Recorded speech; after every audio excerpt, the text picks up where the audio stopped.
Então, esta sessão é para explicar um bocadinho como é que funciona a trilha especializada de inglês e carreira internacional. Ah, e vamos passar aqui um bocadinho pela introdução sobre o que é a escola e depois mais em detalhe sobre a trilha, sobre os cursos que a constituem, sobre os professores, e sobre algumas questões que possam surgir relativamente à mesma. Portanto, a da Start era uma escola especializada em cursos de UX, e alguns desses cursos são focados também no desenvolvimento de soft skills, principalmente no inglês. E nós temos vários cursos, mas hoje vamos nos focar nos cursos mais avançados. E uma trilha, basicamente, um conjunto de cursos organizados de forma lógica e sequencial, com determinados objetivos. Existem várias trilhas, estas trilhas de aprendizagem.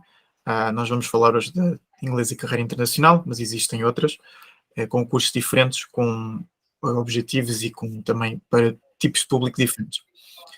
A trilha é constituída por 3 cursos, uma masterclass. E ele está em reunião. Sendo que estas 2 especializações são cursos em inglês, portanto as aulas são 100% em inglês. O público-alvo são pessoas que já trabalham com UX, mas podem ser mais júniores ou podem ser até para o nível mais sénior. Não tem propriamente um grau em específico, desde que já trabalhem com UX, ou pelo menos que estejam a estudar UX, pois o curso é especificamente para esse tipo de profissionais. Em termos pré-requisitos, além dessa questão da experiência, o curso não é necessariamente para iniciantes no inglês. Portanto, a pessoa já tem que ter algum nível de conhecimento básico, pelo menos a falar, na escrita, porque, como as aulas são em inglês, a comunicação é fundamental e se eu não perceber o que é que está a ser dito, também não vou conseguir responder e se calhar se eu tiver muita dificuldade de tentar foram algumas frases, vai ser digamos, uma experiência um bocadinho menos agradável e a trilha dura cerca de 3 meses. É uma questão são mais cursos para melhorar o inglês e treinar e para um contexto de carreira específico, não propriamente para ensinar do zero. Bom, estes são os cursos da trilha, portanto, carreira internacional é algo mais um overview, digamos, dos potenciais caminhos que uma pessoa pode ter, algo mais enxuto, portanto são 2 dias, tem algumas atividades, mas também é bastante de quase uma espécie de plano de carreira internacional também. Os outros 2 cursos são mais focados nas soft skills, na comunicação, portanto, nas técnicas de conversação e também de dinâmicas de equipa e entre pessoas dentro de uma empresa. Pronto. Qualquer curso tem sempre um projeto ou um trabalho em grupo, neste caso, para ser feito e para entregar e apresentar no final. São cursos em microturmas, inclusive o de inglês tem um limite de 6 pessoas por turma. As sessões são gravadas, além de serem ao vivo, são gravadas para verem depois. E alguns materiais também que nós damos ao longo do curso para as pessoas analisarem de forma autónoma em casa. E aqui estão alguns exemplos de materiais em alguns cursos, tem especificamente coisas sobre portfólio e carreira também. Qualquer curso também tem uma estrutura, portanto, tem uma fase sem preparação, existe sempre um projeto, um trabalho com um determinado tipo de instruções que os alunos vão completando durante o tempo do curso, não depois, e no final existe sempre a apresentação e entrega do trabalho. Pronto, aqui estão as pessoas que fazem os 3 cursos, estão da ordem errada, portanto o Adriano faz a Masterclass, a Nati é o curso de inglês para UX, a Caroline das Soft Skills para UX. Eu queria se calhar puxar aqui a Nati para se calhar falar um bocadinho sobre o curso, sobre os objetivos do curso, sobre o que é que os alunos fazem, o que é esperado deles também, e se calhar um bocadinho do feedback que já houve nas turmas anteriores, para se calhar clarificar um bocadinho melhor o que é que também as pessoas estão, de certa maneira, a pagar para ter, qual é a experiência. Claro, então é um curso direcionado para quem quer dar um pontapé inicial ali numa carreira internacional, mas a gente sabe que para encarar esse mercado internacional A gente tem que ter o domínio do inglês e tem que ter a confiança para debater, defender as nossas ideias, os nossos projetos. Então, o curso de English for UX, ele foi desenhado justamente para esse objetivo. Então, claro que a gente tem algumas etapas ali onde a gente vai passar pela revisão da gramática básica do inglês, porque sem isso é impossível que a gente se sinta confiante para falar, mas no geral é um ambiente muito colaborativo, onde a gente tende a dividir muito das experiências pessoais, profissionais de cada um. Então, com isso a gente sempre está influenciando e chamando os alunos ali para que eles falem mais, para que eles compartilhem experiências, e com isso, aos poucos, a gente vai ganhando a fluência e a confiança que a gente precisa para conseguir usar o inglês de business com clareza, com um inglês polido, um inglês que seja aceito no mercado internacional. Boa. Eu se calhar até posso aqui introduzir um bocadinho também, falando pela Caroline, portanto, o último curso da trilha, que é mais focado em soft skills. Bem, ambos os cursos são focados em soft skills, o nome é que difere um bocadinho, porque o curso da Carolina é parecido, mas com dinâmicas, mas é treinar especificamente dinâmicas dentro de uma empresa. Portanto, todo o tipo de momentos de reuniões de equipa, momentos entre stakeholders, momentos entre outros product managers ou developers, diferentes cerimónias ou rituais, por assim dizer. E o objetivo do curso é já fazer toda uma dinâmica, já é muito mais em grupo, de dinâmica dentro da empresa, já quase simulando o dia a dia. Pronto. Portanto, tem essa componente também bastante prática e de compartilhamento de experiências e portanto, de participação ativa de cada uma das pessoas que estão na turma. Pronto. E se calhar aqui vamos passar para algumas das dúvidas que foram colocadas no formulário de inscrição para esta sessão. Eu vou passar aqui por algumas, também vou pedir se calhar que a Nati depois me ajude em outras. E pronto. Eu se calhar começava aqui por: é necessário ser fluente em inglês para trabalhar no mercado internacional? E a resposta normalmente é sim, porque se pensarmos na maioria do mercado internacional são países que não falam português, mas mesmo no caso de Portugal, cada vez mais as empresas já pedem o inglês, porque trabalham com clientes ou até colaboradores, portanto, funcionários já estrangeiros. Portanto, já tem uma equipa multicultural ou multinacional. E muitas das vagas até já vêm escritas em inglês, o CV e o portfólio já é preciso ser enviado em inglês. De certa maneira, é um país que fala português, sim, mas já somos um povo muito mais, portanto, virado para a língua inglesa. Portanto, é quase uma necessidade. Não é sempre necessário, mas eu imagino que para algumas vagas, se calhar até nem peçam como obrigatório, que seja às vezes um diferencial. Pronto. Mas lá está, é aquela questão de: há muita gente que pensa que o meu inglês tem que ser perfeito, tem que falar tão bem como um americano, um britânico fala, não é? Um sotaque excelente, e às vezes não, pode ser um bocadinho partido. Até digo pelos portugueses que nós temos um sotaque horrível, mas dá para entender, dá para, portanto, expor os nossos pontos e as nossas, o que nós estamos a apresentar ou querer mostrar, sem precisar de uma coisa muito perfeita. Mas é preciso prática, porque só pensar, eu sou bom o suficiente, se calhar nem sempre é assim, porque há aqueles momentos mais tensos ou com a pressão, que é preciso uma pessoa falar bem inglês e é preciso ter isso também polido. Bom, temos aqui a questão sobre o modelo de currículo. Pelo meu conhecimento, é um bocadinho igual em todo lado. Existem aqueles modelos mais standard que eu se calhar até... Bem, isso está nos materiais está nos materiais dos e-books. Um deles tem lá sobre o portfólio, até tem lá até um modelo de currículo que é bastante standard e que as empresas, até que eu vejo americanas, usam. Portanto, independentemente de ser no Brasil, em Portugal ou noutro país, os currículos são semelhantes. A única questão é que convém ser escrito em inglês, não é? E estar bem escrito em inglês. E existe todo um tipo de ferramentas que dá para também fazer essa correção. Uma pessoa pode pedir a outras pessoas para corrigir, não é? Olha, qual é a tua opinião nisto? Está bem, está mal? Está aqui algumas coisas que não se percebe? Pronto. E acho que aqui, pronto, Nath, eu até pedi aqui, por exemplo, para responder esta segunda. Quero conhecer a metodologia do curso de inglês para saber se devo aproveitar a turma que está para abrir. Venho estudando um idioma em outra plataforma, mas o facto deste curso ter o foco em UX Design me chamou a atenção. Então, como eu havia comentado, parte desse curso, né, English for UX, ele se pauta ali na gente fazer uma revisão de gramática básica, porque não existe uma comunicação clara se a gente não domina a gramática.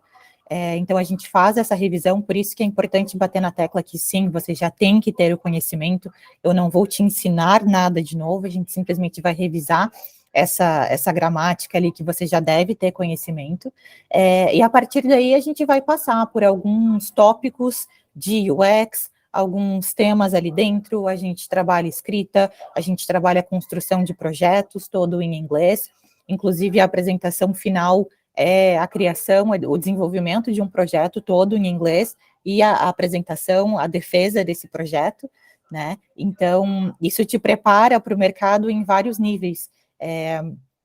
A parte escrita, a parte de compreensão auditiva, a parte da fala, ao longo do curso, as dinâmicas que a gente vai tendo ali, elas são todas pensadas para que os alunos vão ganhando e vão elevando o nível de confiança em si mesmos ao longo do curso, para que a gente consiga chegar lá no final e ter esse projeto ali, a apresentação, a defesa do projeto, de uma forma tranquila, fluida, e preparar esse aluno para que ele consiga dar os primeiros passos ali para uma carreira internacional mesmo.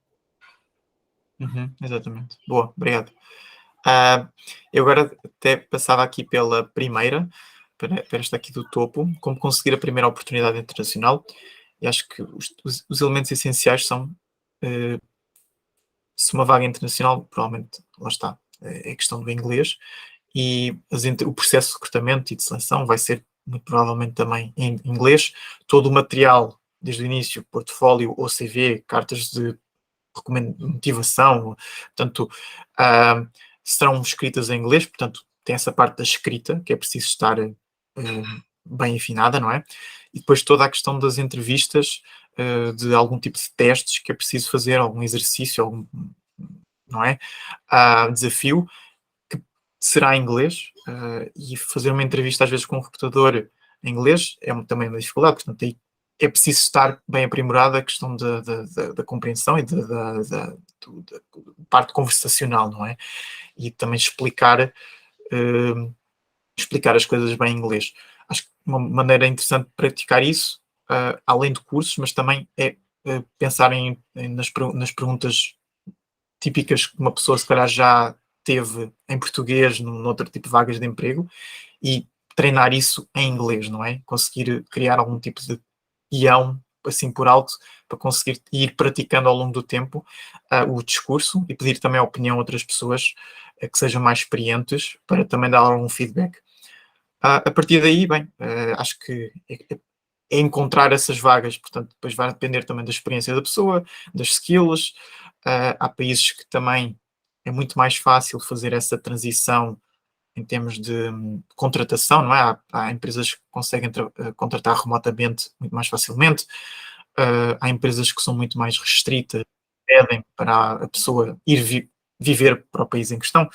Isso é algo que acontece ainda bastante com Portugal, que há vagas remotas sim, mas requerem que a pessoa esteja em Portugal muitas das vezes, se bem que há algumas empresas já que têm alguns programas de visas, portanto, de vistos, que o processo começa e mais cedo ou mais tarde a empresa ajuda o profissional a ir para o país, portanto, a ir para Portugal.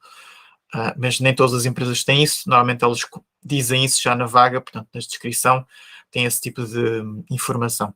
De qualquer das maneiras, é uma questão também de falar muitas vezes no LinkedIn, até recrutadores que trabalham nesse tipo de recrutamento internacional, não é? Possam também esclarecer essas questões. E aqui nesta terceira pergunta, para quem começou com web design e design gráfico, que agora está à procura de uma evolução de carreira em product, quais as competências que acham fundamentais? De que forma devíamos nós apresentar quando temos o background tão completo? Esta pergunta parece ser um bocado mais focada em UX, não tanto, se calhar, no inglês, mas aqui voltando para a questão do inglês, acho que tendo o inglês como, digamos, sabendo falar inglês e fazer, portanto, conversar em inglês, não é? É uma mais-valia para qualquer profissional em Product Design, em UX UI, não é? E de que forma devíamos nós apresentar quando temos um background tão completo? Não sei até que ponto, não sei se percebo muito bem esta questão. Miquel, me permite? Sim, sim, sim. É que está um bocadinho confuso. Eu acho que, assim, nenhum background é descartável. E tem Exato. muitos conceitos que são aplicáveis ali em web design, em design gráfico, que eles seguem ali no mundo do UX design. Então, isso com certeza é aproveitável. E eu acho que pensando ali em carreira internacional em inglês, é muito mais importante você saber se portar e você saber comunicar as suas ideias com clareza do que o teu próprio background. Então, eu, por exemplo, eu venho de um background em que eu sou professora de inglês e que eu sou formada em publicidade e propaganda. E hoje eu atuo como product designer. Então, eu acho que a gente tem que pegar esse background ali e saber encontrar nele as características ou as melhores qualidades que a gente tem ali, aonde a gente tem facilidade, quais são né, as coisas que a gente faz com mais qualidade e aplicar isso no universo do UX. Que, se eu bem entendi, é o que a pessoa que fez a pergunta ali tá insinuando, né? Que ela vem de um background ali mais de web design e agora quer virar product. Então, eu acho que é isso, é pegar ali no teu background o que você sabe fazer muito bem, é pegar esses conceitos e começar a aplicar nesse universo novo. Acho que o Jordache quer fazer uma pergunta. Na verdade, eu queria me intrometer um pouquinho só pelo simples fato de que essa pergunta tem muito a ver comigo, tá? Eu tenho esse background em web design, eu comecei como web designer, então acho que eu posso até responder como foi a minha transição de carreira para product designer, entendeu? Basicamente foi exatamente o que a Nath falou. Eu, como já era web designer, foi mais fácil fazer a transição prestando atenção na parte de UI design. Então, basicamente, eu primeiro aprendi UI, eu hoje até atuo mais com UI, né? Eu fiz até o curso de Design Systems aqui, então eu já fiz outros cursos também de UX, então eu tenho já o background de pesquisa e tudo mais, só que eu atuo muito mais com UI, né? E por ter essa visão mais ampla, né, ajudou a criar um background maior, obviamente, e em paralelo tem o inglês aí para poder a gente acessar uma carreira internacional. Então, para quem fez essa pergunta, eu acho que a transição é bem natural. É só você prestar atenção no que você vai estudar, fazer uma trilha de estudos e seguir. É isso. Isso. Obrigado. Acho que para concluir, temos aqui mais duas. E eu aqui, especificamente nesta, a pessoa fala em freelance. E uma das coisas, como eu comecei, agora falar no meu caso, como comecei, foi com freelance e a minha grande, digamos, vantagem, o meu trunfo, era o facto de eu já saber muito bem inglês e todos os meus clientes, quase todos eles, no início, foram pessoas estrangeiras, portanto, não falava em português com as pessoas, falava em inglês.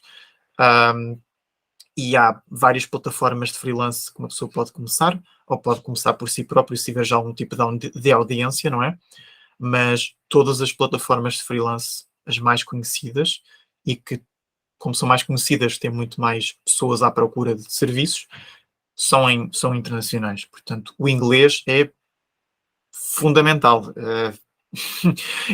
Talvez muitas vezes quase tão importante como o próprio trabalho que estás a fazer, porque quem vai comprar o serviço está à procura de vários freelancers, tem várias opções. E a maneira como escreve, digamos, a página do serviço, como mostra a oferta e como é a conversa antes de haver o pagamento, ou antes de haver, portanto, a confirmação de que eu quero trabalhar contigo, é tudo em inglês. Portanto, há aqui uma grande necessidade de haver o inglês, extremamente importante, que se calhar até tão importante ou até mais importante do que num contexto de empresa normal, visto que as pessoas aí são muito mais, nem sei a palavra correta, mas compreendem mais os vários backgrounds, não é? E compreendem que nem toda a gente é um expert. Pronto. Eu diria, Miguel, hoje em dia que a gente tem que passar a ver o inglês não como um diferencial, ele já é uma obrigatoriedade, uma necessidade no currículo, né? Você ter o inglês ali. Não, antigamente era um diferencial, né? Você era um profissional diferenciado por ter o inglês. Hoje em dia, não. Hoje em dia, se você não tem o inglês, você acaba perdendo muitas oportunidades. Então, acho que é importante a gente enfatizar isso. Uhum. Pronto. E concluindo, a pessoa pergunta como começar, não é? Nas vagas e freelance lá fora.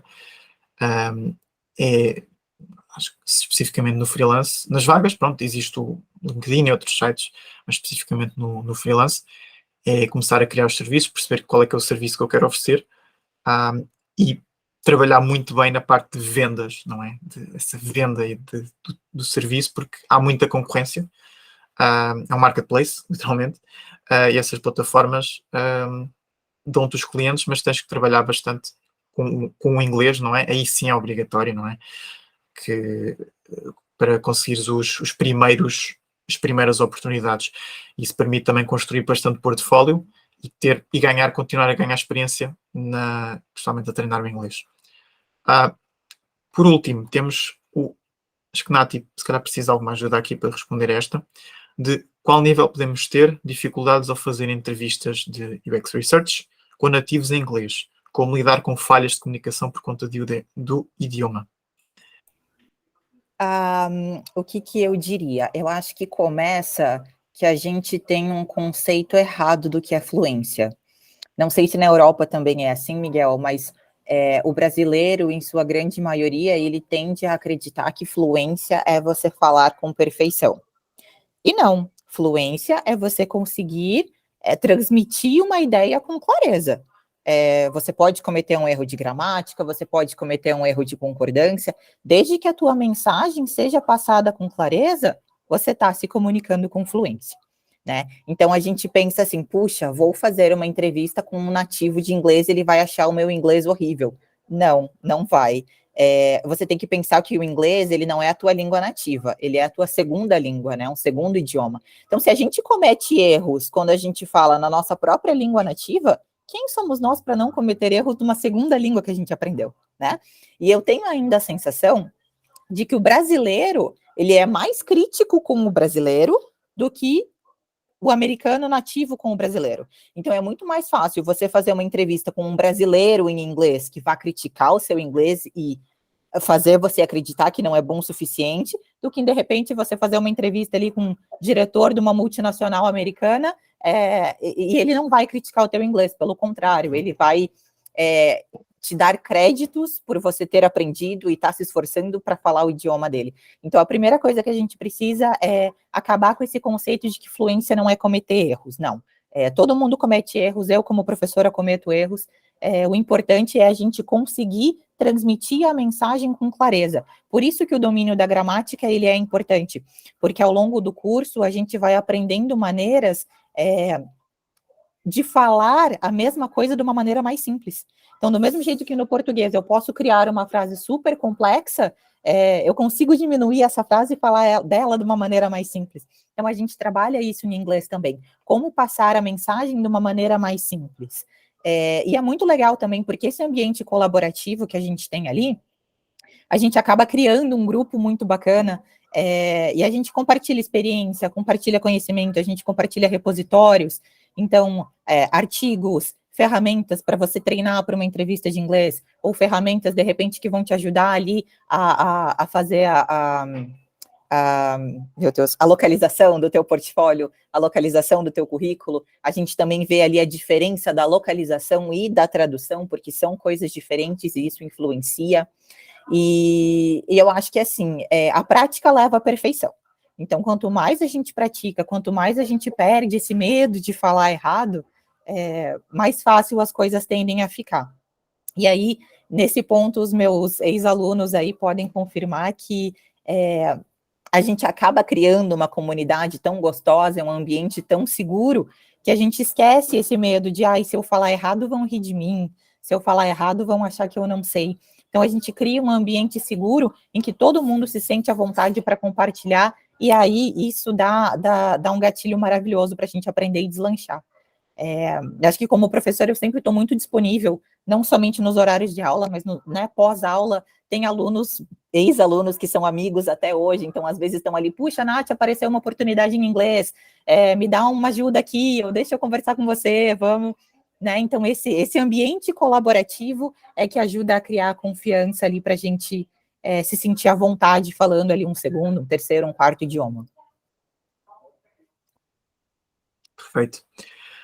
Então, para concluir, só queria tocar nessa questão que tu perguntaste no início da tua intervenção, e como eu também comentei um bocadinho no início sobre quando respondeste a pergunta aqui,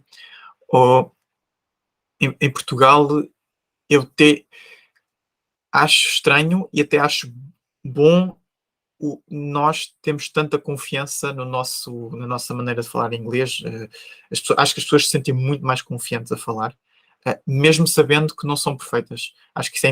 Acho isso extraordinário, porque eu até próprio acharia até que as pessoas seriam mais críticas, não é? Mas não, acho que há essa cultura ainda bem que há essa cultura de eu falo o bom o suficiente para as outras pessoas me perceberem. Não é perfeito, mas é o bom o suficiente. E pronto. Antes de terminarmos, há a questão dos e-books que estão no site, também vão estar na descrição do vídeo. Tem coisas sobre portfólio, não tem coisas especificamente sobre inglês, mas pronto, é sempre interessante para a área de UX em geral. Também estão disponíveis para a comunidade do Clube de UI, que, portanto, é a comunidade onde nós partilhamos, fazemos vários eventos, partilhamos alguns recursos e temos alguns programas, questão da mentoria. Vamos agora voltar com a questão da avaliação de portfólio e de projetos e case studies.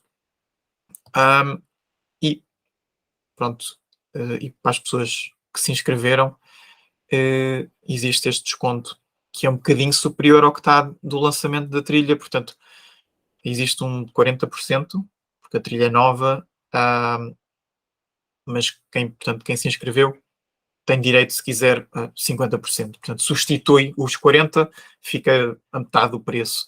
Pronto, está aqui um erro. Vamos ignorar que eu não mudei isto. É uma questão de depois falarem pelo WhatsApp ou pelo Slack ou por e-mail para pedirem um código, um cupom personalizado para o desconto. Isso é o último slide.